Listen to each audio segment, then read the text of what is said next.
ओमकानतिमिरान्धस्य ज्ञानाञ्जनशलाकया चक्षुरुन्मीलितं येन तस्मै श्रीगुरवे नमः। वन्देऽहं श्रीगुरो श्रीयुतपदकमलं श्रीगुरुन् वैष्णवंश क्षीरपां शाग्रजातं सहगण रघुनाथनितां तं सजीवं साद्वैतं सावधूतं परिजनसहितं कृष्णचैतन्यदेवं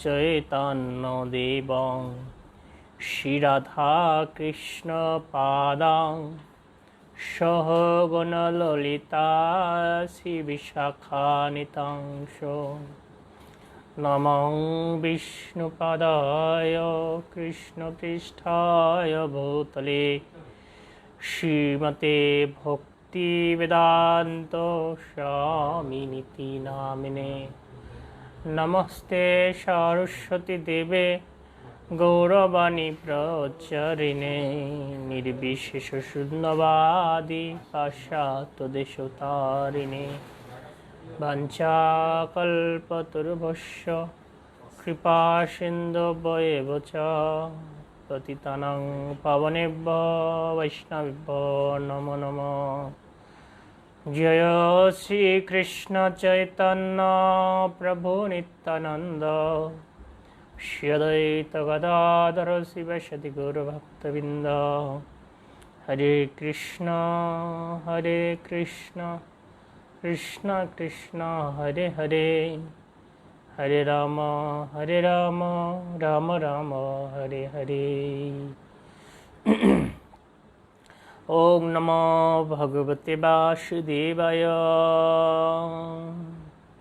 ओम नमो भगवते वासुदेवाय। ओम नमो भगवते वासुदेवाय।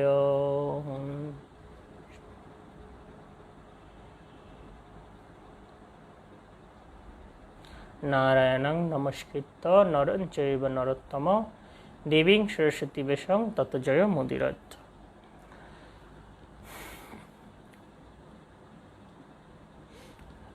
हरे कृष्ण। शुद्धि भक्तमंडলী, आपनादेर सकलेर चरणे प्रणाम निवेदन करछि एवं सकलके कृष्णप्रীতি शुभेच्छा साधुबाद जानाচ্ছি। श्री श्री जगन्नाथ बलदेव सुभद्रा माনের रथযাত্রার আজ দ্বিতীয় দিন। আপনারা সকলে জানেন যে শ্রী জগন্নাথ দেব অত্যন্ত পতিত পাবন এবং তিনি অত্যন্ত ভক্তবৎসল। জগন্নাথ দেবের একজন ভক্ত ছিলেন, ওনার নাম হচ্ছে রঘু। তিনি পেশায় জেলে ছিলেন, তো এই মাছ ধরা আদি কাজে যুক্ত ছিলেন, জন্মসূত্রে জেলে। উনি একবার ভাগবতম শুনেছিলেন, ভাগবত পাঠ শুনে তখন উনি শুনছিলেন যে ভগবান খুব কৃপালু, দয়াময় এবং তার চরণে সমর্পিত ভক্তকে তিনি সর্বতভাবে রক্ষা করেন এবং তাকে তিনি তার নিজ আলয়ে ফিরিয়ে নিয়ে যান। এই কথা শুনে সেই রঘু তিনি সেই মাছ ধরাটাকে খুব গর্হিত পাপ বলে মনে করছিলেন। তিনি ভাবছিলেন যে আমি কিভাবে এই মাছ ধরব, এটা তো অপরাধ, এই জীব হত্যা করব। তো ওনার পরিবারে ছিল ওনার স্ত্রী আর মা। তো কয়েকদিন মাছ ধরতে না যাওয়ায় সংসারে খুব অভাব দেখা দিল। আর তখন তার পরিবার থেকে তাকে চাপ সৃষ্টি করা হলো যে দেখো, আমরা জন্মসূত্রে জেলে, এখন যদি আমরা এই মাছ ধরা বন্ধ করে দিই তাহলে তো আমরা অনাহারে থাকব। তখন রঘু তিনি অনেক চিন্তা করলেন এবং অনিচ্ছা সত্ত্বেও মাছ ধরতে গেলেন। নৌকা মাছ ধরতে গিয়েছেন একটা বড় একটা মাছ পেয়েছেন। তো মাছ পেলে রঘু ভাবছেন যে এই মাছটা আমি মারবো। তখন অনেক চিন্তা করছেন, তারপরে ভাবছেন আমার তো এছাড়া কোনো উপায় নেই। তো ওই মাছটা ও যখন মারবে, ভিতরে নিয়ে নেবে ব্যাগের ভিতরে, তখন মাছটা নারায়ণ নারায়ণ বলছেন। তখন ও অবাক হয়ে গিয়েছে যে এই মাছের মুখ থেকে ভগবানের নাম হচ্ছে। তখন ও ভাবছে নিশ্চয়ই এর ভিতরে কোনো একটা রহস্য আছে। ও ওই মাছটাকে কাঁধে করে নিয়ে বনের ভিতরে গিয়েছেন। গিয়ে একটা ছোট গর্ত মতো তৈরি করে ওখানে জল দিয়ে ওই মাছটাকে রেখে দিয়েছে। আর দিয়ে ও মনে মনে ভাবছেন যে এ যেহেতু মুখে নারায়ণ নাম বলেছে, তাহলে অবশ্যই ভগবান তিনি এই নামের মাধ্যমে সবাইকে রক্ষা করবেন। এবং ও তখন ওখানেই প্রতিজ্ঞা করেছে যে আমি যত সময় ভগবানের দর্শন না পাবো তত সময় গিরিয়ে ফিরে যাব না, কোনো খাদ্য গ্রহণ করবো না, এমনকি জল পর্যন্ত খাবো না। তখন উনি কী শুরু করলেন? উনি তপস্যা শুরু করে দিয়েছেন এবং ভগবানকে ডাকছেন বারবার, হে প্রভু দর্শন দাও। এভাবে বেশ কিছু সময় অতিবাহিত হয়ে গেছে, 3 দিন অতিবাহিত হয়ে গিয়েছে। তো ভগবান যেহেতু ভক্তবৎসল, উনি চলে আসছেন, কিন্তু উনি সরাসরি ওনার ভগবত রূপ নিয়ে আসেননি। উনি এসেছেন নারায়ণ রূপ, উনি এসেছেন একটা ব্রাহ্মণ রূপ ধারণ করে। তা ব্রাহ্মণ বলছে তুমি কেন এরকম করছো? ভগবানকে পাওয়া তো অনেক কঠিন, তুমি গিরেই ফিরে যাও।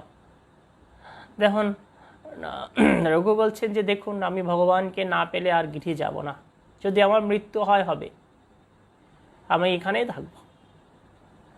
এখন ওই ব্রাহ্মণ বলছে না না, এভাবে তুমি যদি মরে যাও তোমার গৃহের যারা আছে তাদের কি হবে, তুমি চলে যাও। তখন রঘু খুব বিরক্ত হয়ে বলছে যে আপনি আমাকে ভগবানকে পাওয়ার উপায় না বলতে পারেন তো চলে যান, আমাকে সময় নষ্ট করবেন না। আর তপস্যা করছেন। তখন সেই ব্রাহ্মণ যিনি সাক্ষাৎ ভগবান, তিনি ভাবছেন আমি যদি একে দর্শন না দিই তাহলে তো এই অনাহারে মারা যাবে। তখন ভগবান তিনি তার রূপ পরিগ্রহ করে তার নারায়ণ রূপে প্রকটিত হলেন। আর সেই রঘু সে ভগবানকে দর্শন করে দিব্য আনন্দে উদ্ভাসিত হলেন। তখন ভগবান বলছেন তুমি কি চাও আমার কাছে? তখন রঘু বলছেন হে প্রভু, আমি যেখানে থাকি, যে অবস্থায় থাকি, যেন তোমাকে ভুলে না যাই, তোমাকে সর্বদাই যেন স্মরণ করি, আমি যেন তোমাকেই সবসময় দর্শন করতে পারি, তোমার নামে সবসময় বিভোর থাকতে পারি। তখন ভগবান বলছেন ঠিক আছে। ভগবান চলে গিয়েছেন, অন্তর্হিত হয়েছেন। তো রঘু খুব আনন্দে বাড়ি ফিরে গিয়েছেন। তা বহুদিন পর রঘু ফিরে এসেছে। তখন ওনার স্ত্রী আর মা মনে করছে যে এ হয়তো টাকা পয়সা রোজগার করতে পারেনি, এদের লুকিয়েছিল। কিন্তু রঘু যে ভগবানের দর্শন পেয়েছেন, এতে তার যে দিব্য আনন্দ, এটা সবসময় প্রকাশিত হচ্ছে। তো অনেক গৃহের লোকজন মনে করছে বোধহয় পাগল হয়ে গেছে অর্থ না থাকার জন্য। ওই সব সময় ভগবানের নাম বিবর থাকে। আর ভগবানের নাম করে যে রাস্তাঘাটে চলে, তখন মানুষজন সাধু দেখে তরি তরকারি, সবজি, চাল ডাল এগুলো দেয়, আর এভাবে তার সংসার ভালোভাবে চলে যায়। কিন্তু সব জায়গায় কিছু দুষ্টু লোক থাকে, কিছু মানুষ ওনাকে নিয়ে উপহাস করে, ভণ্ড, এই অর্থ রোজগারের একটা উপায় খুঁজছে, এরকম নানাভাবে ওনাকে তিরস্কার করে বেশ কিছু দুষ্টু ব্যক্তি। তো গ্রামের একটা দুষ্টু ছেলে ওনাকে নানাভাবে তিরস্কার করতে করতে একটা কাঁটার লাঠি দিয়ে ওনাকে হাঁটুতে আঘাত করেছে, করলে রক্ত বেরিয়ে গেছে। তখন রঘু বলছেন যে আমি তো তোমাদের কোনো ক্ষতি করিনি, কেন তোমরা এভাবে আমার উপর অত্যাচার করছো? তোমাদের বিচার করবেন ভগবান। এই বলে চলে গিয়েছেন। আর যখন এইভাবে বলেছেন, তখন ভগবানের ইচ্ছায় ওই ছেলেটার মৃত্যু হয়েছে। তো চারিদিকে এটা আলোচনা হয়েছে যে রঘুর উপর অত্যাচার করার জন্য এর মৃত্যু হয়েছে। তো ওই ছেলের বাবা মা আর আত্মীয় স্বজন সবাই রঘুর কাছে আসছেন, এসে ক্ষমা চাচ্ছেন যে তোমার কাছে অপরাধ করার জন্য আমার সন্তানের অবস্থা হয়েছে, তুমি কৃপা করে আমার ছেলেকে ক্ষমা করে দাও।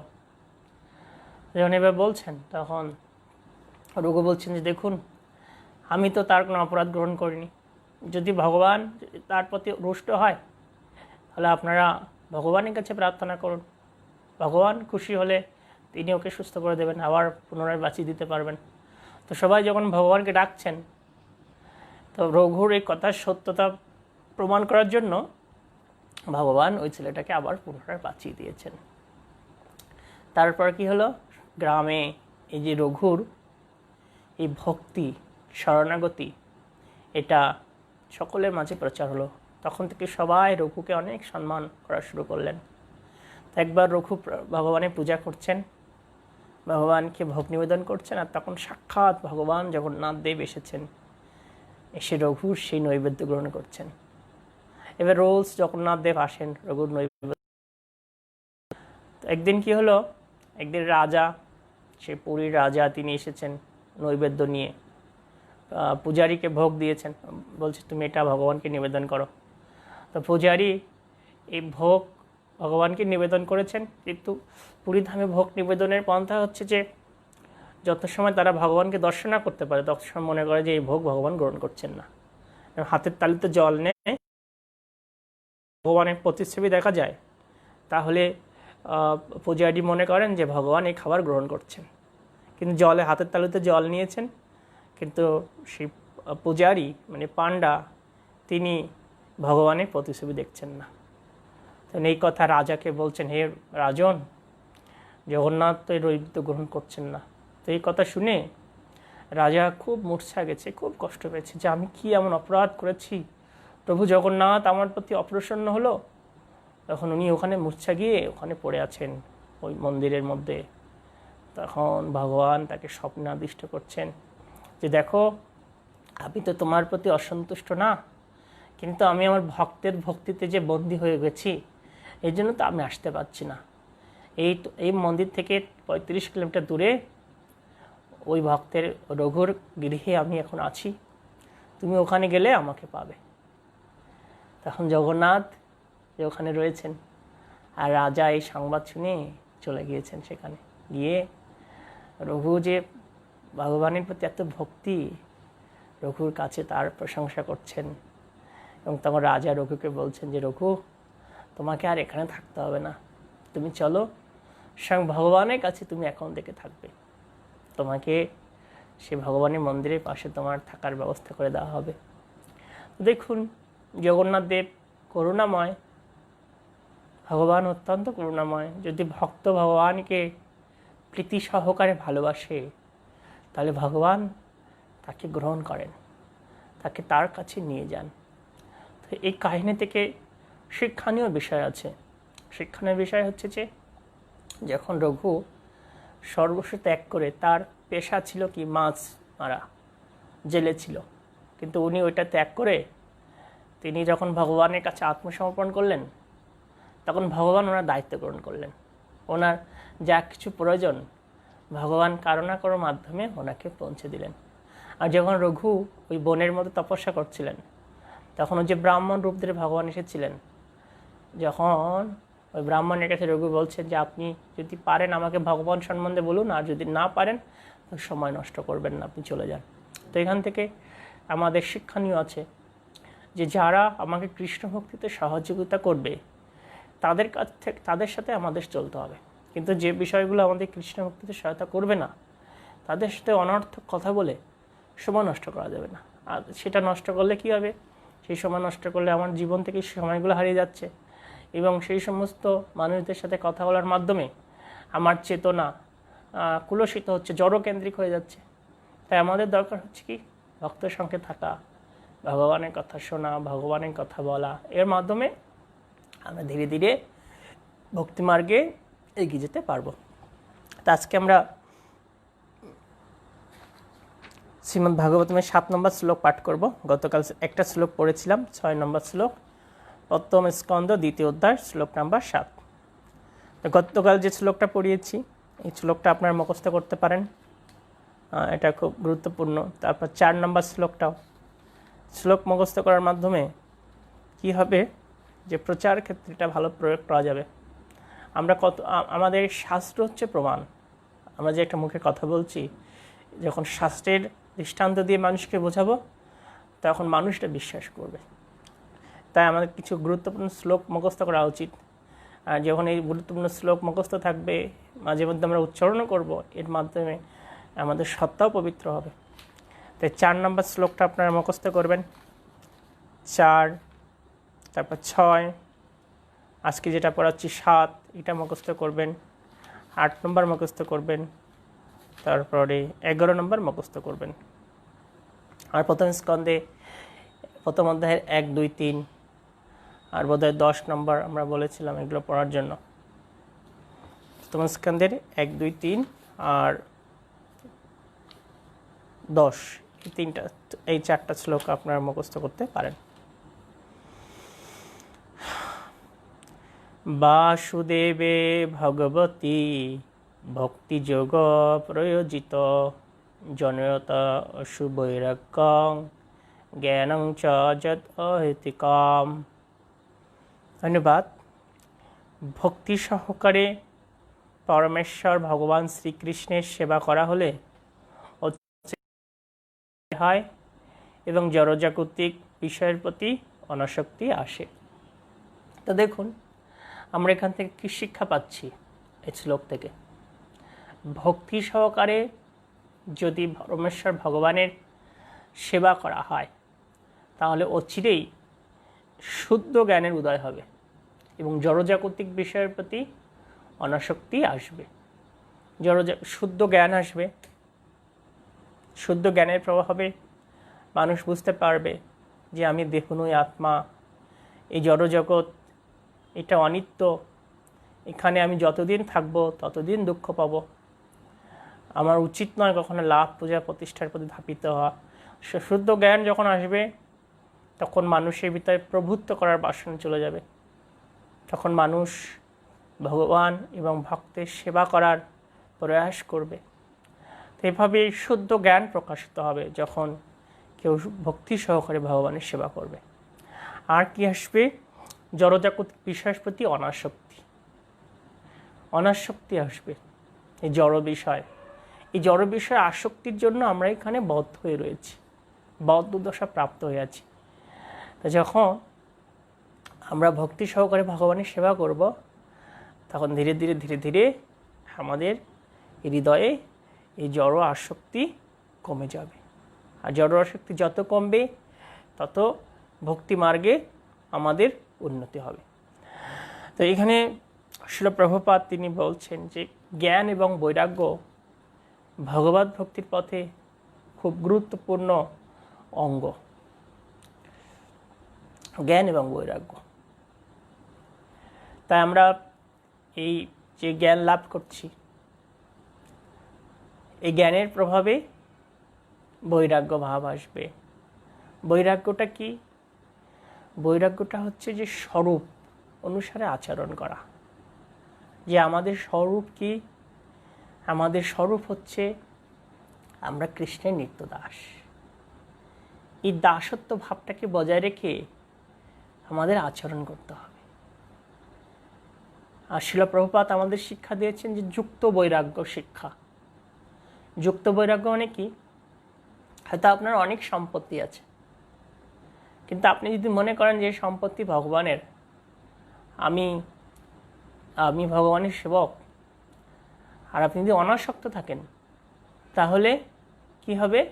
যে আপনি তখন এর প্রতি থেকে, এর যে আসক্তি থেকে মুক্ত থাকবেন এবং তখন আপনার যুক্ত বৈরাগ্য হবে। বিষয়টা আবার বলি, আপনার অনেক বৈভব থাকতে পারে, কিন্তু আপনি তার প্রতি যদি আসক্ত না হন তাহলে আপনার যথার্থ বৈরাগ্য থাকবে। কিন্তু আসক্ত হওয়াটাই হচ্ছে বন্ধনের কারণ। তা আমাদের সবসময় মনে রাখতে হবে যে কীভাবে আমি এই আসক্তি থেকে মুক্ত হতে পারি সে প্রয়াস করা। কারণ এই আসক্তি আমাদেরকে কি দিচ্ছে? আমাদেরকে দুঃখ দান করছে। শ্রীল প্রভুপাদ তিনি অনেক দামি গাড়িতে চড়তেন। তো উনি দামি গাড়িতে চড়তেন, কিন্তু উনি ওনার প্রতি ওই গাড়ির প্রতি আসক্ত ছিলেন না। এটা হচ্ছে যুক্ত বৈরাগ্য, যে আমি কৃষ্ণ ভাবনা প্রচারের জন্য এয়ারপ্লেনও চড়তে পারি, কিন্তু আমার যদি ইন্দ্র সুখভোগের জন্য আমি এয়ারপ্লেন চলি, সেটা হচ্ছে আসক্তি। আমি একটা আমি কৃষ্ণের সন্তুষ্টি বিধানের জন্য অনেক রাজ বৈভব গ্রহণ করতে পারি, কিন্তু কি যদি আমার তার প্রতি আসক্তি না থাকে, তাহলে প্রকৃত বৈরাগ্য হবে। যেমন দেখা যায় যে পুণ্ডরিক বিদ্যানিধি, তিনি রাজা ছিলেন, কিন্তু তার মধ্যে কি ছিল? ভগবানের প্রতি অহেতুক এবং অপতীয়তা ভক্তি, অপতীয়তা ভক্তি ছিল, অহেতুকী ভক্তি ছিল। তো পুণ্ডরিক বিদ্যানিধি তিনি রাজবেশ পরে থাকতেন। সাধারণত দেখে মনে হবে কি যে ভোগী, এরকম একটা ভাব। ঠিক ওনাকে প্রথম সাক্ষাতে গদাধর পণ্ডিতও মনে করছিলেন যে বিষয় ব্যক্তি। তো গদাধর পণ্ডিতের সেই ভুল ভাবনার জন্য তখন মুকুন্দ দত্ত ভাগবতমে একটা শ্লোক উচ্চারণ করলেন ওনার সামনে। ভাগবতমের যে শ্লোক উচ্চারণ করেছেন, আর ভগবানের কথা শুনে সে পুণ্ডরিক বিদ্যানিধি যেন আর্তনাদ শুরু করেছেন। যেমন মা হারা বর্ষের মতো সন্তান যেমন পাগল হয়ে যায় মাকে পাওয়ার জন্য, গভীর আর্তনাদ করে, ঠিক যখন এই কৃষ্ণের কথা শুনেছেন পুণ্ডরিক বিদ্যানিধি, তখন তার ভিতরে সাত্ত্বিক বিকার দেখা দিয়েছে, এলোমেলো অবস্থা। তিনি তার রাজবেশ ছিটে ফেলেছেন, কোথাও তার উচ্চ বৈভব, তিনি তখন ভূমিতে লোটাচ্ছেন। তো দেখুন, এটা হচ্ছে যুক্ত বৈরাগ্য। আমাদের যা কিছু আছে তাতে আমার কখনো আসক্ত হওয়া যাবে না। আপনি অনেক শিক্ষিত হতে পারেন, আপনি অনেক অর্থের মালিক হতে পারেন, অনেক সৌন্দর্যের অধিকারী হতে পারেন, অনেক উচ্চ বংশের হতে পারেন, কিন্তু এর প্রতি আসক্ত হবেন না। সবসময় মনে রাখবেন যে আমাদের স্বরূপ হচ্ছে কৃষ্ণের নিত্য দাস। আর এই দাসত্ব স্বরূপ মনে রাখলে কোনো দিন পতন হবে না। দেখুন, এই শশাগড়া পৃথিবীর সম্রাট ছিলেন অম্বরীশ মহারাজ। তো শশাগড়া পৃথিবীর সম্রাট হওয়ার পরও তিনি কি করতেন? তিনি নিজে হাতে ভগবানের সেবা করতেন। নববিধা যে ভক্তি আছে তিনি নিজে যাজন করতেন। তিনি নিজে হাতে মন্দির মার্জন করতেন, পায়ে হেঁটে মন্দির পরিক্রমা করতেন। তিনি ভগবানের কথা বলতেন, ভগবানের কথা শুনতেন, ভগবানের অর্চন করতেন, ভগবানকে ভোগ নিবেদন করতেন। এইভাবে রাজকর্ম তিনি ভগবত কর্ম সম্পন্ন করে রাজকর্ম পরিচালনা করতেন, কিন্তু উনি আসক্ত ছিলেন না। তারপরে আমরা যদি যুধিষ্ঠির মহারাজের কথা বলি, যুধিষ্ঠির মহারাজ শশাগড়া পৃথিবীর সম্রাট ছিলেন, কিন্তু যখন অর্জুনের কাছে শুনেছেন যুধিষ্ঠির মহারাজ যে কৃষ্ণ ভগবান তিনি তার লীলা সংবরণ করে তার দিব্যধামে গমন করেছেন, তখন পরীক্ষিত মহারাজ সাথে সাথে যখন সেই যুধিষ্ঠির মহারাজ সাথে সাথে তার রাজবেশ পরিত্যাগ করেছেন। পরিত্যাগ করে তিনি কি করেছেন? তিনি সেই ভিক্ষুকের বেশের মতো সেই ত্যাগী বেশ ধারণ করে সেই এই সাম্রাজ্যের দায়িত্ব পরীক্ষিত মহারাজের উপর অর্পণ করে তিনি গৃহ ছেড়ে চলে গিয়েছেন। তো এটা হলো বৈরাগ্য, আসক্ত না হওয়া। কিন্তু আমরা অনেক আসক্ত গৃহের প্রতি, সম্পদের প্রতি। বৃদ্ধ হয়ে গেলেও গৃহ থেকে বেরোতে মন চায় না, সব সময় গৃহের প্রতি প্রবল আসক্তি। তা আমাদের ভাগবতম শিক্ষা দিচ্ছে। দেখুন, কর্দমমণি তার ঔরসে ভগবান কপিলদেব এসেছিলেন তার গৃহে, কিন্তু কর্দমমণি তার যখন তিনি বানপ্রস্থ নিয়েছিলেন। তার গৃহে স্বয়ং ভগবান রয়েছেন, কিন্তু তারপরে তিনি বানপ্রস্থ নিয়েছেন। কি শিক্ষা দেওয়ার জন্য? যে প্রত্যেকেরই একটা নির্দিষ্ট সময় পর গৃহবন্ধন থেকে মুক্ত হওয়ার জন্য গৃহ থেকে বেরোনো উচিত। তো ভাগবতম কলিযুগের বর্ণনা হচ্ছে ভাবে যে এই কলিযুগটা এমন যে মানুষ গৃহের প্রতি এত আসক্ত, এখানে মানুষ এত নির্যাতিত হয়, ছাতা লাঠি খায়, তবু গৃহের প্রতি তার প্রবল আসক্তি। যতক্ষণ না যমদূতেরা তাকে টেনে হিসড়ে বের করে না নিয়ে আসে, তার প্রাণবায়ু ছিনিয়ে না নিয়ে আসে, ততক্ষণ সে গৃহের প্রতি প্রবলভাবে আটকে থাকে। এমনকি এমন অনেক ব্যক্তি আছেন যারা হয়তো হাসপাতালে নিয়ে গেছে, ডাক্তার বলছে যে উনি তো আর বাঁচবে না, তখন ওরা বলে, ওই ব্যক্তিটা তার সন্তানের কাছে বলে যে বাবা আমারে বাড়ি নিয়ে যা, আমি বাড়িতে মরতে চাই। দেখুন, এটা হচ্ছে আসক্তি, প্রচণ্ড আসক্তি। উনি ভাবছেন না যখন মৃত্যু হবে আমি কোথায় যাব সেটা নিয়ে ভাবছেন না। তাই আমাদের প্রকৃত জ্ঞান এবং বৈরাগ্যের অনুশীলন করতে হবে। কিন্তু আবার শাস্ত্রে বলা হয়েছে যে শুধু জ্ঞান থাকলে ভগবানকে পাওয়া যাবে না। কেন? শুধু যদি জ্ঞান থাকে ভগবানকে পাওয়া যাবে না কেন? শুধু জ্ঞান মানুষকে অহংকারী করে তুলতে পারে। এই জন্য ভক্তিযুক্ত জ্ঞান, ভক্তির মাধ্যমে জ্ঞান অর্জন করতে হবে। তাই ভগবদ্গীতায় ভগবান শ্রীকৃষ্ণ কি বলছেন? তেষাম সতত যুক্তং ভজতং প্রীতিপূর্বকম দদামি বুদ্ধিযোগং তং যেন মাম পূজন্তিতে। যিনি সতত আমার নিত্যযুক্ত সেবা যুক্ত হয় তাকে আমি কি দান করি? বুদ্ধিযোগ দান করি, যার মাধ্যমে তিনি আমার কাছে ফিরে আসতে পারেন। তো ভগবান তাকে সহযোগিতা করেন। কোনো ভক্ত যখন ভগবানের প্রেমময়ী সেবায় যুক্ত হন তখন ভগবান তার সমস্ত দায়িত্ব গ্রহণ করে তাকে ভগবত ধামে ফিরিয়ে নেওয়ার আয়োজন করেন। তাই আমাদের কাজ কি? আমাদের কাজ হচ্ছে ভগবানের প্রেমময়ী সেবায় যুক্ত হওয়ার জন্য প্রয়াস করা, নিজের হৃদয় থেকে বাসনা তৈরি করা। না, আমি ভগবানের ভক্ত হব, আমার জীবনটা দিয়ে আমি ভগবানের সেবা করব। শিল প্রভুপাদ বলেছেন যে তুমি একটা জীবন ভগবানের জন্য স্যাক্রিফাইস করো। দেখুন, আমরা বহুবার জন্মগ্রহণ করেছি, আর বহুবার জন্মগ্রহণ করে এখানে জন্ম মৃত্যু জরাব্যাধির কষ্ট ভোগ করছি প্রতিনিয়ত। তাই শিল প্রভুপাদ চেয়েছেন, শাস্ত্রের দৃষ্টান্ত দিয়ে প্রভুপাদ শিক্ষা দিয়েছেন, তুমি একটা জীবন স্যাক্রিফাইস করো, আর তার বিনিময়ে তুমি অপ্রাকৃত আনন্দ পাবে, তুমি গোলক ধামে ফিরে যাবে। তো একটা জীবন স্যাক্রিফাইস মানে কি মনে হচ্ছে? স্যাক্রিফাইস মানে সব ত্যাগ করে চলে যাওয়া নয়। একটা জীবন স্যাক্রিফাইস মানে বলা হচ্ছে যে তুমি একটা জীবন দিয়ে গুরুকৃষ্ণের সেবা করো, জড় প্রয়াস বর্জন করে ভগবত ভক্তি যাজন করো। এর মাধ্যমে তুমি অমৃত আস্বাদন করতে পারবে। তাই সেটা করাটাই আমাদের উচিত, আমাদের কর্তব্য। এখানে শিল প্রভুপাদ বলছেন যে ভগবত ভক্তি হচ্ছে কর্মের ভিতরে, কার্যকলাপের ভিতরে সর্বশ্রেষ্ঠ। কেন ভগবত ভক্তি সর্বশ্রেষ্ঠ? কেন এই কৃষ্ণকে স্মরণ করা বা কৃষ্ণের সেবা করা সর্বশ্রেষ্ঠ? তার কারণ হচ্ছে যে শিব, ব্রহ্মা আদি যত দেবতা, নারদ আদি যত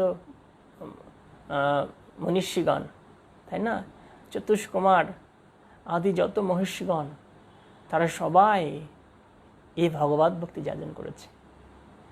সমস্ত শাস্ত্রে এই শিক্ষা দিয়েছে যে ভগবানের চরণে সমর্পিত হওয়ার শিক্ষা। তাই আমরা যদি এই ভগবত ভক্তি করি তাহলে আমাদের প্রতি ভগবান সন্তুষ্ট হবেন এবং শাস্ত্রের নির্দেশ পালন হবে, আচার্যগণ প্রসন্ন হবেন। আজকে দেখুন, যে ভগবত ভক্তি আমরা অনুশীলন করছি, এর থেকে শ্রেষ্ঠ কিছু কি জগতে আছে? বা কোনো শাস্ত্রে এর থেকে ভালো কোনো পন্থা বর্ণনা করা হয়েছে? যদি এর থেকে ভালো কিছু থাকতো তাহলে আমরা সেটা গ্রহণ করতাম, আমরা সেটা অনুশীলন করতাম। কিন্তু দেখুন, এর থেকে ভালো কোনো পন্থা নেই, এর কাছাকাছি কোনো পন্থা নেই। এই ভগবত ভক্তি শ্রেষ্ঠ।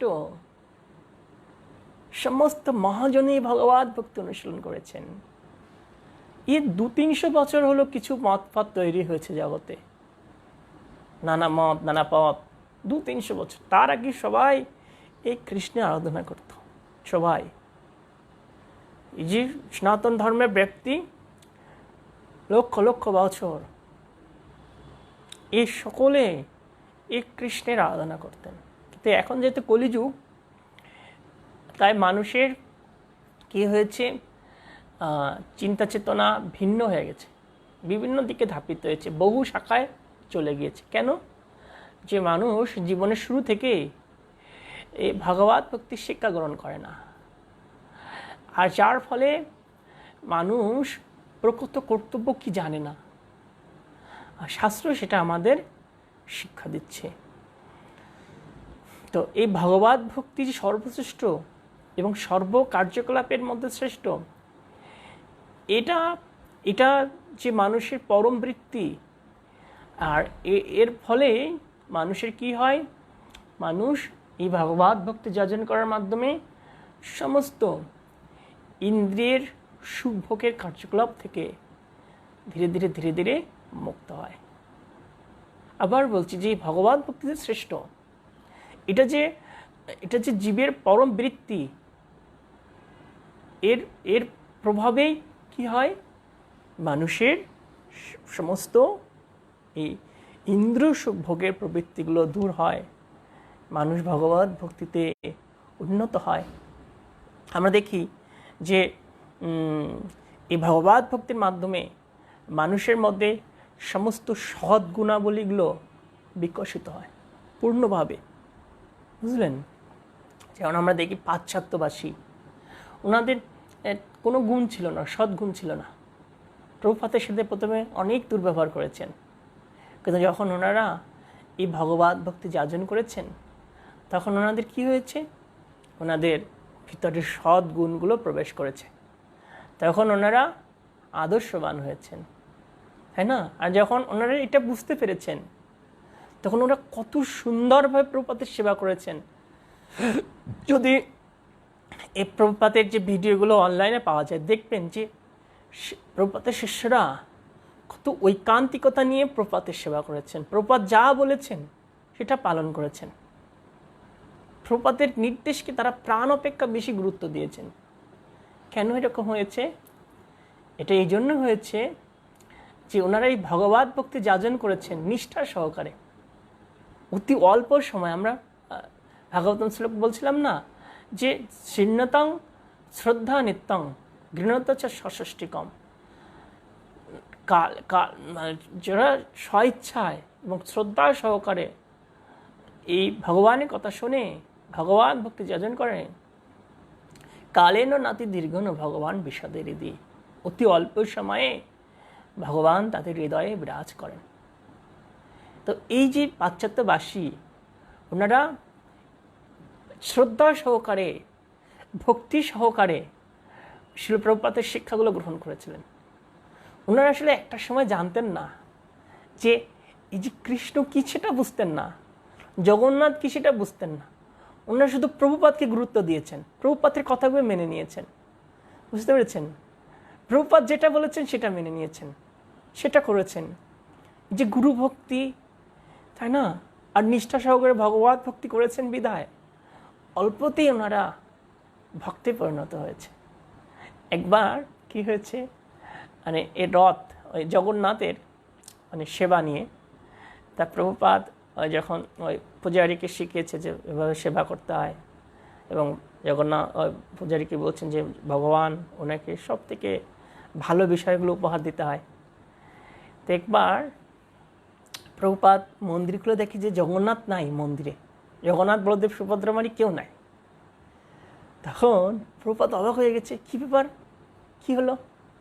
তা কিছুক্ষণ পর ওই মন্দিরের সেবায়তরা তারা জগন্নাথকে নিয়ে আসছে। তো প্রভুপাদ বলছেন, কী ব্যাপার, তোমরা এই জগন্নাথকে কোথায় নিয়ে গেছিলে? তখন প্রভুপাদ ওনারা বলছেন যে প্রভুপাদ, আপনি তো বলেছেন যে ভগবান সর্বশ্রেষ্ঠ, এবং ওনাকে সব ভালো কিছু উপহার দিতে হয়। তা আমরা এই বিগ্রহ নিয়ে সমুদ্র স্নানে গিয়েছিলাম, ভগবানকে স্নান করে নিয়ে আসছি। তো তখন প্রভুপাদ একটু হাসছেন, তারপর বলছে হ্যাঁ ভালোই করেছে। তো বলছে না, আসলে ভগবানকে এভাবে নিয়ে যাওয়া দরকার না, আমরা একটা কাজ করতে পারি। ভগবান যেহেতু সমস্ত ব্রহ্মাণ্ডের অধীশ্বর, তিনি যেহেতু পরমেশ্বর, তা আমরা ভগবানকে রথে চড়িয়ে বিভিন্ন জায়গায় নিতে পারি। আর যখন মানুষ ভগবানকে রথে চড়ে দেখবে, তখন মানুষের প্রতি ভগবানের কৃপা বর্ষিত হবে। তো সেভাবে রথযাত্রার সূচনা হলো। জগন্নাথকে রথে করে বিভিন্ন জায়গায় বিভিন্ন রাজপথে ঘোরানো হলো, আর মানুষ জগন্নাথকে দেখছেন, আর মানুষের ভগবানের প্রতি শ্রদ্ধা ভক্তি তৈরি হচ্ছে। তো দেখুন যে এই যে যখন কেউ নিষ্ঠা সহকারে ভগবত ভক্তি করবে, তখন তার ইন্দ্রগুলো কি হবে, ইন্দ্র সুখের প্রবণতা কমে যাবে, ধীরে ধীরে ইন্দ্রগুলো পরিশুদ্ধ হবে, তখন তিনি আদর্শবান হবেন। কিন্তু ইন্দ্রগুলো যদি শুদ্ধ না হয়, ইন্দ্রের যদি অনেক নোংরা চাওয়া পাওয়া থাকে, তাহলে তিনি আদর্শবান হতে পারবেন না। তো এই ভগবত ভক্তি এই তো একটা দিব্য পন্থা।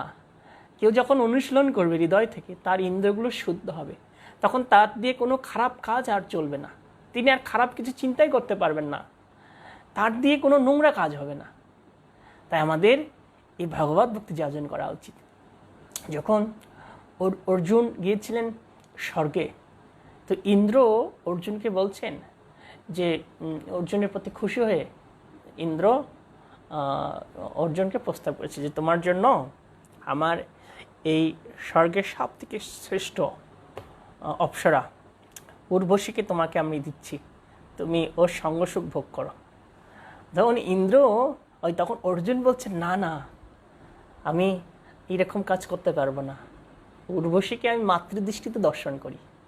দেখুন যে অর্জুনকে সব থেকে শ্রেষ্ঠ সুন্দরীকে ভোগ করার জন্য প্রস্তাব করেছেন ইন্দ্র, কিন্তু অর্জুন যেহেতু ভগবত ভক্ত, এই জন্য তার ভিতরে সেই ভোগের প্রবণতাগুলো নেই, তার শুদ্ধ হয়ে গেছে। যখন সুদামা বিপ্র গিয়েছেন কৃষ্ণের কাছে দেখা করার জন্য, কিন্তু প্রথমে তার একটা উদ্দেশ্য ছিল। উদ্দেশ্যটা কি ছিল? উদ্দেশ্যটা ছিল যে কিছু টাকা, মানে যেহেতু তার খুব আর্থিক সংকট, তার স্ত্রী তাকে সেভাবে বুঝিয়েছেন যে তুমি কৃষ্ণের কাছে যাও, যে আমাদের সমস্যার কথা বলো। কিন্তু সুদামা বিপ্র কৃষ্ণকে দর্শন করে তাকে আলিঙ্গন করে তার এগুলো চাওয়া পাওয়ার কথা কিছুই মনে নেই। আর কৃষ্ণ তো সব জানেন যে কার কী অবস্থা, কার কী মনের ভাব। তখন যখন সেই সুদামা বিপ্র কয়েকদিন পর গিয়ে ফিরে যাবেন, এই যে প্রস্তুতি নিচ্ছেন, তখন কৃষ্ণ ভগবান সুদামাকে বলছেন, সুদামা তুমি তো অনেক গরিব, তা আমি তোমাকে কিছু সম্পদ দিতে চাই, তোমাকে কিছু উপহার দিতে চাই, কিছু হীরা, কিছু মণিমাণিক্য, কিছু স্বর্ণদ্রব্য, যার মাধ্যমে তুমি তোমার দারিদ্র্যকে দূর করতে পারবে। এইভাবে প্রস্তাব করেছেন কৃষ্ণ ভগবান সুদামাকে। তা সুদামা বলছে না না, আমি এগুলো চাই না, এগুলো আমার কিছু লাগবে না, আমি শুধু তোমার ভালোবাসা চাই, তোমার বন্ধুত্বের ভালোবাসা চাই, আমার কিছু লাগবে না। তো কৃষ্ণ বারবার বলছে না না, তুমি এগুলো নাও, তোমার এটা কাজে আসবে। তা সুদামা বলছে না না, আমি এগুলো কিছু চাই না, আমার এগুলো কিছু দরকার না। তো দেখুন যে ভগবত ভক্তি এমন একটা বিষয় যে মানুষের ইন্দ্রগুলো শুদ্ধ হয়। যামনাচার্য ছিলেন, তিনি ব্যক্ত করছেন তার মনের ভাব যে যখন আমার কৃষ্ণের প্রতি ভক্তি তৈরি হয়েছে, আমার মন কৃষ্ণ ভাবনায় নিমগ্ন হয়েছে, কৃষ্ণ ভক্তির সেই নবরব রস যখন থেকে আমি আস্বাদন শুরু করেছি, তখন থেকে যখন আমার এই বিকৃত যৌন বাসনার কথা আমার মনে তৈরি হয়েছে, আমি তার উদ্দেশ্যে থুতু নিক্ষেপ করেছি, বারবার থুতু নিক্ষেপ করেছি। তো কীভাবে এটা হলো?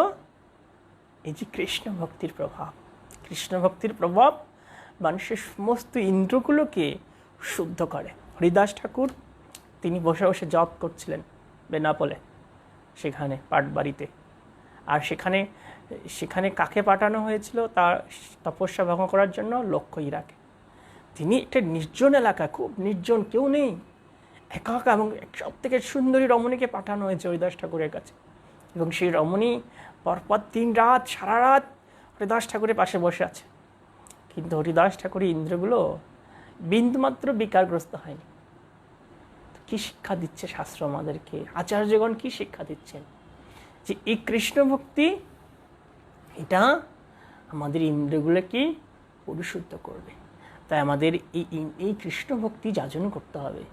এর মাধ্যমে আমরা শুদ্ধ হয়ে আমাদের প্রকৃত আলয় ভগবত ধামে ফিরে যেতে পারবো।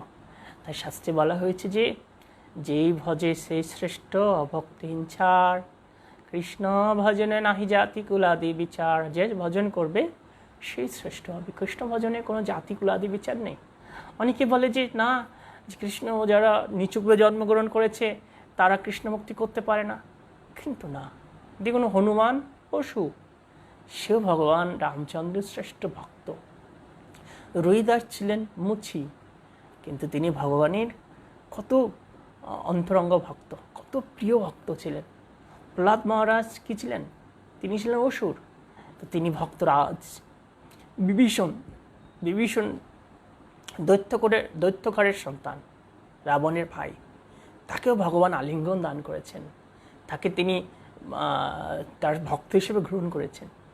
তো এই বিষয়টা আমাদের হৃদয় থেকে অনুভব করতে হবে। যারা আমরা কৃষ্ণ ভক্তি অনুশীলন করব, আমরা ভগবানের আপন হব। আমরা কোন জাতের, কোন বংশের, কি বর্ণের সেটা নয়, আমরা কেমনভাবে ভগবানকে ভালোবাসছি, ভগবান শুধু সেটা দেখেন। ভগবান অন্য কিছু দেখেন না। ভগবান আমাদের ভালোবাসাটাই তিনি গ্রহণ করেন, আমাদের ভালোবাসাটা গ্রহণ করেন। তাই আমাদের কি করতে হবে, যে এই ভগবত ভক্তি চর্চা করতে হবে অত্যন্ত সুন্দরভাবে। আর এর মাধ্যমে কি হবে, আমাদের মানে স্থিতি ধীরে ধীরে বৃদ্ধি পাবে। যেমন শাস্ত্রে বলা হয়েছে যে স্ত্রী, শূদ্র, তারপরে মেলেচ্ছ, অন্ধ, সেদস আদি যাদের চিন্তা চেতনা অনেক সময় নিচে থাকে, তারাও যদি ভগবত ভক্তি যাজন করে, তারাও শ্রেষ্ঠ স্তরে অধিষ্ঠিত হতে পারবে, তারাও উন্নত স্তরে অধিষ্ঠিত হবে। তো অনেক ক্ষেত্রে অনেক মায়েরা মনে করতে পারে, কেন স্ত্রীকে নিয়ে এরকম বলা হলো, যে স্ত্রী, শূদ্র, এদের স্ত্রী কেন এরকম বলা হয়েছে? তো এর কারণ শাস্ত্রে ব্যাখ্যা করা হয়েছে। স্বয়ং আমাদের সেই দেবহতী মাতা, তিনি প্রার্থনা করছেন সেই কপিল দেবের কাছে, যে হে ভগবান, আমি স্ত্রী জাতি, আমার অত্যন্ত নিম্ন চেতনা, নিম্ন বুদ্ধি। তারপরে কুন্তী দেবী ভগবানের কাছে প্রার্থনা করছেন, হে প্রভু, আমাদের মতো স্ত্রীরা যারা অত্যন্ত নিম্ন চেতনা সম্পন্ন, নিম্ন বুদ্ধি সম্পন্ন, তারা কিভাবে তোমার আরাধনা করবে? তো ভগবান বলছেন, যে আমার আরাধনা করবে সেই উন্নত স্তরে অধিষ্ঠিত হবে। সাধারণত স্ত্রীদের স্বভাবটা অনেক সরল, তাই তারা যে কোনো সময় ভুল পথে পরিচালিত হয়। তাই শাস্ত্রে বলছে যে তারা যেন সেই বাল্য অবস্থায় পিতামাতার তত্ত্বাবধান থাকে, যৌবনের স্বামীর তত্ত্বাবধানে, আর বার্ধক্যের সন্তানের তত্ত্বাবধানে। যদি এরকম তত্ত্বাবধান থাকে, তাহলে তারাও নিশ্চিতভাবে ভগবতে ফিরে যাবে। কিন্তু কেউ যখন তত্ত্বাবধান থাকবে না, তখন কি হবে, ভুল করবে। আজকালকার দেখুন অধিকাংশ মাতাজিরা তারা মিস ইউজ হচ্ছে, অধিকাংশ ক্ষেত্রে মিস ইউজ হচ্ছে। মাতাজিরা মনে করছে, না আমি অনেক অধিকার পেয়েছি, আমি এখন মুক্ত। কিন্তু এই মুক্ত হওয়ার জন্যই তারা মিস ইউজ হচ্ছেন, কারো না কারো দ্বারা প্রতারিত হচ্ছেন। আর এর ফলে মিস ইউজ হওয়ার পরে তার শুদ্ধ চেতনা নষ্ট হয়ে যাচ্ছে। তাই শাস্ত্রের নির্দেশ পালন করা দরকার। তাই সবাই কৃষ্ণ ভজনের অধিকার আছে, সবাই ভগবত ভক্তি রাজ্যে উন্নত হতে পারবে যদি সবাই চেষ্টা করে। আমরা পরের শ্লোক পাঠ করব, 8 নম্বর শ্লোক। এই শ্লোকটা আপনারা মুখস্থ করবেন।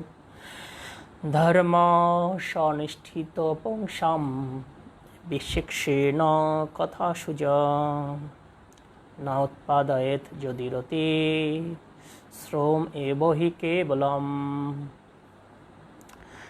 অনুবাদ: স্বীয় বৃত্তি অনুসারে বর্ণাশ্রম পালনরূপ স্বধর্ম অনুষ্ঠান করার ফলেও যদি পরমেশ্বর ভগবানের মহিমা শ্রবণ কীর্তনে আসক্তি উদয় না হয়, তাহলে তা বৃথাশ্রম মাত্র।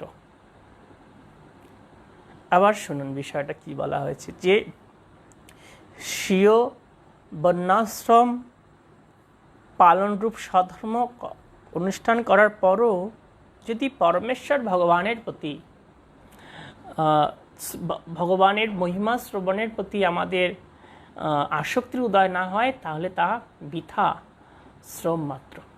এই যে ভগবত ভক্তি করছি, স্পষ্টভাবে আমাদেরকে এখানে শিক্ষা দেওয়া হয়েছে যে এই যা কিছু করছি, যত বর্ণাশ্রম যা কিছু পালন করছি, যদি আমাদের ভগবানের কথা শ্রবণের এবং ভগবানের কথা আলোচনার প্রতি আসক্তি না হয়, তাহলে বুঝতে হবে আমার ভগবত ভক্তি সঠিকভাবে হচ্ছে না। অনেকেই এই ভগবত কথা শুনে না, নানা বিষয় ধাপিত। তো এই শ্লোকের মাধ্যমে আমরা বলতে পারি তাদের ভগবত ভক্তিটা সঠিকভাবে হচ্ছে না। যদি সঠিকভাবে হয়, তার কি সেটা এখানে বলা হয়েছে, যে যারা সঠিকভাবে ভগবত ভক্তি করবে তাদের ভগবানের কথা শ্রবণ কীর্তনের প্রতি আসক্তির উদয় হবে। তখন তারা কি হবে, এই ভগবানের কথা শ্রবণ কীর্তনে আসক্তি হবে এবং এর মাধ্যমে তারা ভক্তি রাজ্যে উন্নত হবে। আমরা এই শ্লোকের মাধ্যমে আমাদের ভক্তি জীবনে মাপকাঠি নির্ণয় করতে পারি নিজেরাই, যে আমি কতটুকু ভক্ত হয়েছি। সেটা কীভাবে বোঝা যাবে, যে ভগবানের কথা শ্রবণ করার প্রতি, ভাগবত অধ্যয়নের প্রতি বা ভগবত সেবার প্রতি, ভক্তের সেবার প্রতি আমার কতটুকু অনুরাগ হয়েছে। এর মাধ্যমে বোঝা যাবে যে ভক্তি মার্গে আমার কতটুকু উন্নতি হয়েছে। বুঝতে পারছেন? আর যদি জড় বিষয়ের প্রতি আসক্তি বৃদ্ধি পায়, নিজের সম্পত্তি বাড়ানো, নিজের সন্তানকে অনেক প্রতিষ্ঠিত করব, একটা সুন্দর বাড়ি করব, অনেক ব্যাংক ব্যালেন্স করব, অনেক সম্মান অর্জন করব, এইরকম বিভিন্ন বাসনা, মন্দিরে গেলে সবাই আমাকে মর্যাদা দেবে, বড় আসরে বসাবে, এই বাসনা যখন থাকবে তখন বোঝা যাবে যে আমার ভগবত ভক্তিটা ভুল পথে পরিচালিত হচ্ছে। আর যেটা প্রথমে বললাম, যদি ওই ভাবনাগুলো থাকে তখন বোঝা যাবে যে আমি সঠিক পথে এগোচ্ছি। তো এইভাবে আমাদের ভক্তির মাপকাঠি করা উচিত, যে আমাদের এই যে আত্মার সন্তুষ্টি বিধান, সেটা প্রভুপাদ এখানে বলছেন। আত্মার সন্তুষ্টি বিধান অর্থ কি? আত্মার প্রয়োজন মেটানো। যেমন একটা খাঁচা পরিষ্কার করলে তার পাখিটা তাতে খুশি হয় না, পাখিটাকে আনন্দ দেওয়া হয় না। এটা খাঁচা এবং পাখি, তো শুধু খাঁচার আমি যত্ন পরিচর্যা করছি, কিন্তু পাখিটার পরিচর্যা করছি না, তাহলে এতে করে পাখি আনন্দ পাবে না। ঠিক আমরা শুধু এই দেহের যদি পরিচর্যা করি, দেহকে সুন্দরভাবে সাজাই, অনেক দামি অলংকার পরি, দামি বস্ত্র পরি, কিন্তু আত্মার প্রীতিবিধান যদি না করি, তার ফলে আমরা অসন্তুষ্ট থাকব। একটা উদাহরণ দিই, যেমন একটা ড্রাইভার এবং একটা গাড়ির খাদ্য কি? তেল, মোবিল। ড্রাইভারের খাদ্য কি? অন্ন ব্যঞ্জন। তো তেল মোবিল যদি ড্রাইভারকেও দেওয়া হয়, তাহলে কি হবে? খুব একটা বিপরীত প্রতিক্রিয়া তৈরি হয়ে যাবে। তা আমাদের দেহের একটা খাদ্য আছে আর আত্মার একটা খাদ্য আছে। তো অনেকে দেহের খাদ্য মেটাচ্ছে, কিন্তু আত্মার খাদ্য মেটাচ্ছে না। আত্মা কি? আত্মা হচ্ছে পরমেশ্বর ভগবান শ্রীকৃষ্ণের অংশ, ক্ষুদ্রাতি ক্ষুদ্র অংশ। ভগবান কেমন? ভগবান হচ্ছেন সচ্চিৎ আনন্দময়। তো ভগবানের অংশটা হচ্ছে সচ্চিৎ আনন্দময়। তো সেজন্য আমাদের এই আত্মা কিভাবে সন্তুষ্ট হয়? যখন আমরা ভগবানের প্রেমময়ী সেবায় যুক্ত হই। তাই তারাই জগতে সুখী হতে পারে যারা ভগবানের প্রেমময়ী সেবায় যুক্ত থাকে। কিন্তু এখন অধিকাংশ মানুষ কেন অসুখী? তার কারণ হচ্ছে মানুষ ভগবানের সেবা বর্জন করেছে, দেহের সেবার জন্য বড় বড় অট্টালিকা তৈরি করেছে, সুন্দর বেডরুম সাজিয়েছে, অনেক দামি দামি খাবার প্রস্তুত করে রেখেছে ডাইনিং টেবিলে, কিন্তু তারপরও অশান্তি, শুধু কলহ, স্বামী স্ত্রী বিচ্ছেদ, তাই না? কলহর কোনো শেষ নেই। এই কয়েকদিন আগে এই বলিউডের একটা নায়ক আত্মহত্যা করলো। কেন? অনেক ঐশ্বর্যের মালিক, অনেক সম্মান, অনেক তার শোভনাধ্যায়ী ভক্ত রয়েছে, তবুও তিনি বেঁচে থাকার সুযোগ পেলেন না, তিনি সুখী ছিলেন না, তিনি কষ্টে আত্মহত্যা করেছেন। মানুষ কখন আত্মহত্যা করে? প্রচণ্ড অশান্তিতে আত্মহত্যা করে। বিদেশে অনেক আত্মহত্যা হয়, বিদেশে অনেক ধনী দেশ, কিন্তু মানুষ আত্মহত্যা করে। বুঝতে পেরেছেন? যেমন একটা ধনী দেশ হচ্ছে সুইজারল্যান্ড, অনেক ধনী দেশ। তো সেখানে আমি একবার পেপারে দেখছিলাম, ইন্টারনেটে, সেখানে খুব দামি একটা মেশিন বেরিয়েছে যে কীভাবে বিনা কষ্টে আত্মহত্যা করা যায়। ওই মেশিনের ভিতরে এভাবে শুয়ে পড়তে হবে, আর উপরে পথ দেখে দেবে, আত্মহত্যায় কোনো কষ্ট হবে না, এবং এই আত্মহত্যার জন্য তাকে অনেক ডলার পেড করতে হয়। তো দেখুন, যে মানুষের দেহের খাদ্য দিচ্ছে আর আত্মার খাদ্য না দেওয়ার জন্য মানুষের এই কষ্ট। তাই আমাদের কি করতে হবে? যেমন কম্পিউটার, ল্যাপটপ যখন ভালো চলে না, তখন ফরম্যাট চেঞ্জ করা হয়। ঠিক ফরম্যাট চেঞ্জ করতে হবে। চেতনা, কার্যকলাপ, এগুলো পরিবর্তন করতে হবে। কৃষ্ণ চেতনা পুনর্জাগরণ করতে হবে। যে আমরা ভগবত ভক্তি করছি, এই ভগবত ভক্তির উদ্দেশ্য কি? উদ্দেশ্য হচ্ছে যে পরমেশ্বর ভগবানের প্রতি আসক্তি তৈরি করা। কিন্তু এই ভগবত ভক্তি যাজন করেও যদি পরমেশ্বর ভগবানের প্রতি আসক্তি না হয়, যদি ভক্ত সেবা, ভগবানের সেবার প্রতি আসক্তি তৈরি না হয়, তবে কি বোঝা যাবে? যে আমার এই ভগবত ভক্তি চর্চাটা বৃথা হচ্ছে, যেটা এখানে সরাসরি বলা হচ্ছে, বৃতাশ্রম মাত্র। যেমন শ্রীমদ্ ভাগবতম উল্লেখ আছে, একবার কৃষ্ণ বলরাম তার সখাদের নিয়ে গোচারণে বেশ দূরে চলে গিয়েছিলেন, বৃন্দাবনের থেকে, ভিতর থেকে বেশ দূরে। তখন ওনারা সবাই ক্ষুধার্ত। তো ওনাদের যেখানে বসে আছেন তার কাছাকাছি একটা, খুব কাছাকাছি স্থানে যাজ্ঞিক ব্রাহ্মণরা যজ্ঞ করছেন। তো যজ্ঞ কেন করতে হয়? যজ্ঞ উদ্দেশ্য কি? ভগবানকে প্রাপ্ত হওয়া। যজ্ঞ করছেন, ওং সহ ওং সহ, এভাবে উচ্চারণ করছে, এভাবে উচ্চারণ করে করে অগ্নিতে ঘিত আহুতি দিচ্ছেন। তখন কৃষ্ণ বলরাম বলছেন যে তোমরা ওদের কাছে যাও, যে বলো যে কৃষ্ণ বলরাম ওখানে আছে। ওনার সখাদের শিক্ষা দিচ্ছে, বলছেন যে যাও, কৃষ্ণ বলরাম ওখানে বসে আছেন, উনি খুব ক্ষুধার্ত, ওনার কিছু খাবার চেয়েছেন। তো সখারা গিয়েছেন, গিয়ে বলছেন যে কৃষ্ণ বলরাম বসে আছেন, উনি কিছু খাদ্য চাচ্ছেন, উনি ক্ষুধার্ত। তখন ব্রাহ্মণরা কী করছে? বালকদেরকে বকাবকি করে বের করে দিচ্ছে, বলছে দেখছো না আমরা যজ্ঞ করছি, যাও যাও যাও, আমরা এখন কিছু দিতে পারবো না, যাও চলে যাও। তো দেখুন, চীনারা যজ্ঞ করছে কি জন্য?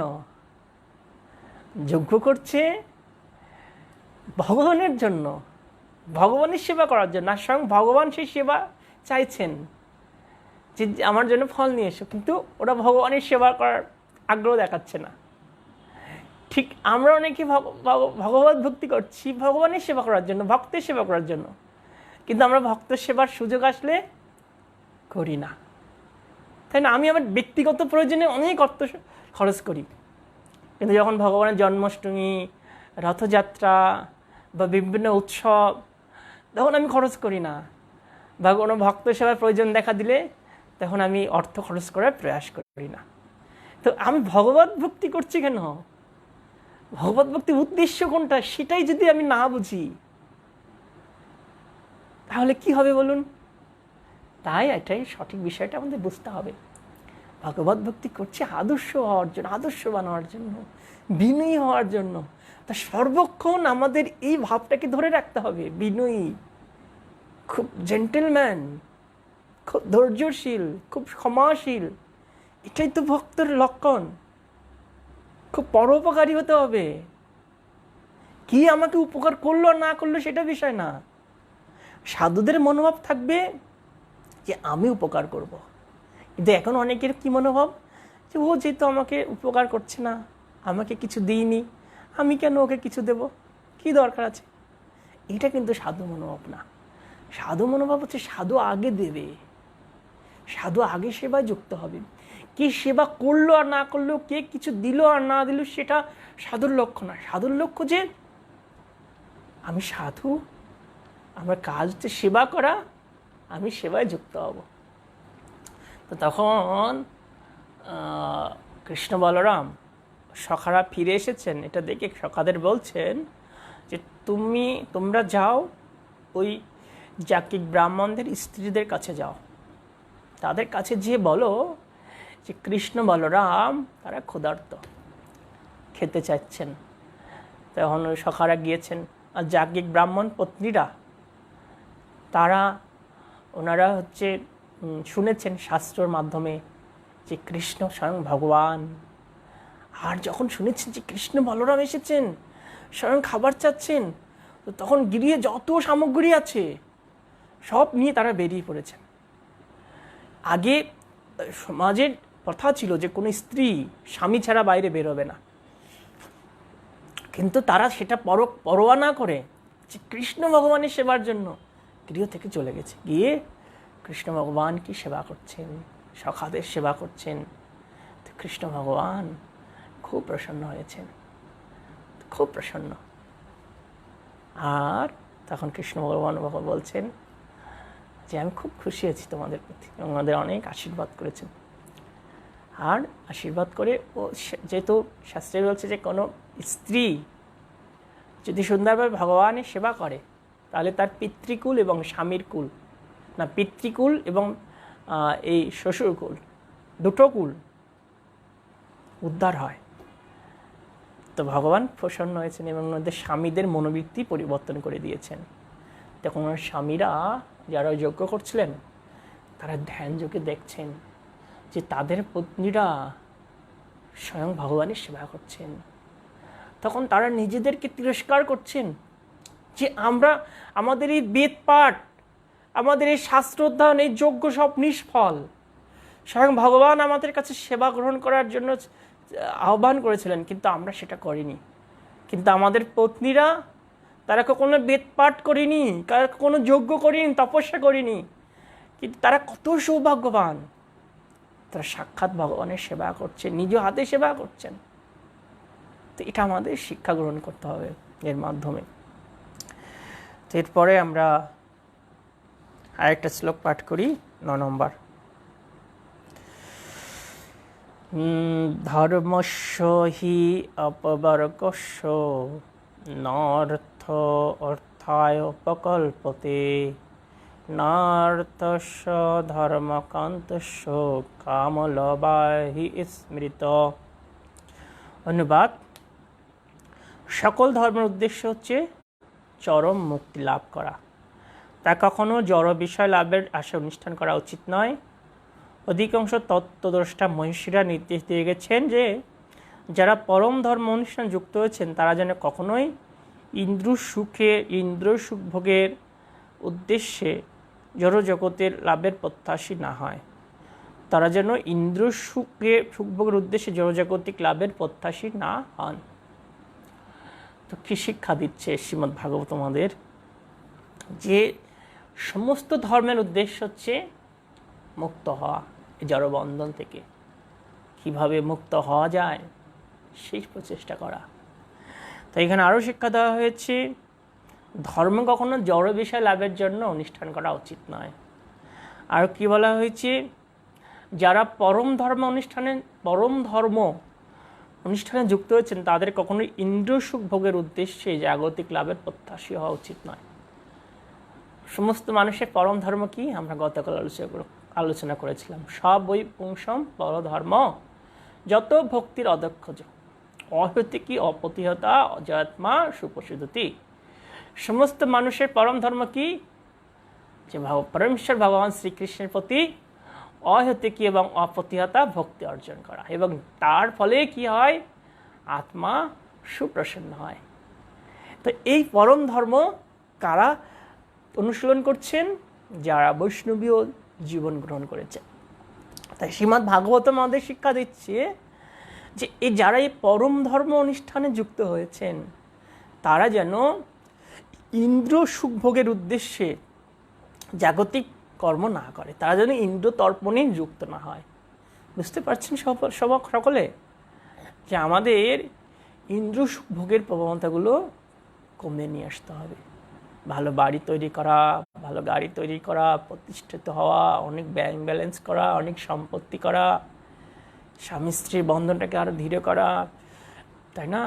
আর অনেক রাত পর্যন্ত জেগে থাকা, অনেক পরে ঘুম থেকে ওঠা, অনেক আরামায়েশ, ইন্দ্র সুখের এই যে প্রবণতাগুলো, এগুলো পরিহার করার জন্য শাস্ত্রের নির্দেশ দিয়েছে। আরেকটা শ্লোক পরে শেষ করব, 10 নম্বর শ্লোক। কামস্য ন ইন্দ্রিয় প্রীতি লাভ জীবেত যাবতা দিবস তত্ত্ব জিজ্ঞাসা না অর্থ যচ্চ ইহ কর্মবি। ধন্যবাদ। ইন্দ্র সুখভোগকে কখনোই জীবনের উদ্দেশ্য বলে গ্রহণ করা উচিত নয়। সুস্থ জীবনযাপন করা এবং আত্মাকে নির্মল রাখার বাসনাই কেবল করা উচিত, কেননা মানব জীবন উদ্দেশ্য হচ্ছে পরম তত্ত্ব সম্বন্ধে অনুসন্ধান করা, এছাড়া অন্য কোনো উদ্দেশ্য নিয়ে কর্ম করা উচিত নয়। এখানে মানব জীবন উদ্দেশ্য বর্ণনা করা হয়েছে। মানব জীবন উদ্দেশ্য কি? পরম তত্ত্ব সম্বন্ধে অনুসন্ধান করা। পরম তত্ত্ব কি? কে আমি, আমি কোথা থেকে এসেছি, আমি কেন দুঃখ কষ্ট ভোগ করছি, আর কীভাবে এই দুঃখ কষ্ট থেকে মুক্ত হতে পারি। তো কে আমি? আমি হচ্ছে ভগবান শ্রীকৃষ্ণের ক্ষুদ্রাতি ক্ষুদ্র অংশ। আমি কেন দুঃখ কষ্ট ভোগ করছি? আমি আমার পূর্বকৃত কর্মফলের জন্য দুঃখ কষ্ট ভোগ করছি। আর কিভাবে আমি দুঃখ কষ্ট থেকে মুক্ত হতে পারি? যদি আমি পরমেশ্বর ভগবান শ্রীকৃষ্ণের পাদপদ্মে আত্মসমর্পণ করি, তার প্রেমময় সেবায় যুক্ত হই। আর আমি কোথায় ফিরে যাব? আমার জীবনের উদ্দেশ্য হচ্ছে গোলক বৃন্দাবন ধামে ফিরে যাওয়া। তাই গোলক বৃন্দাবন ধামে ফিরে যাওয়া যাবে কিভাবে? যদি আমি এভাবে ভগবানের সেবা করি। সেটাই হচ্ছে শ্লোকের সিদ্ধান্ত। এখানে আরও বলা হচ্ছে যে সুস্থ জীবনযাপন করা উচিত।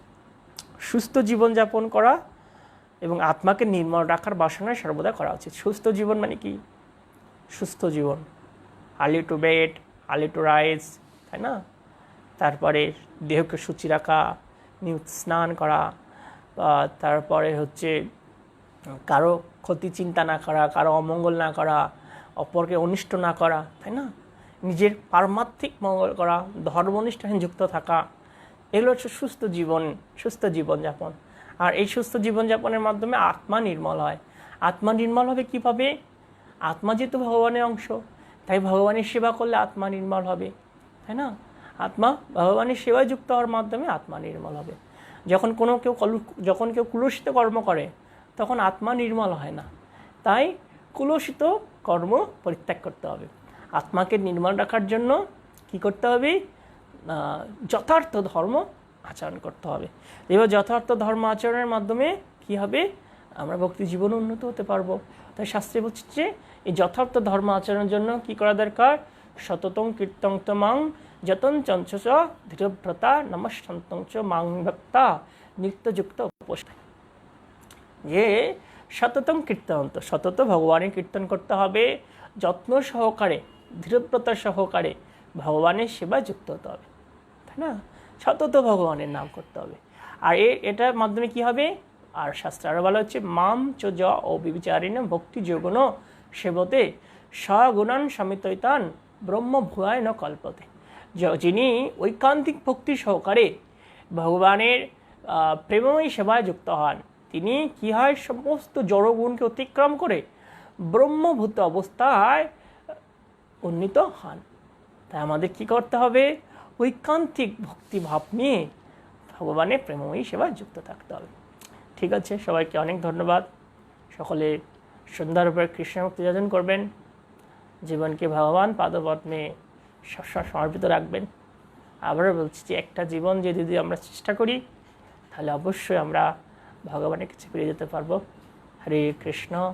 শ্রীল প্রভুপাদ কি জয়, সমস্ত ভক্তমণ্ডলী কি জয়, নিতাই গৌর প্রীতি প্রেমানন্দে।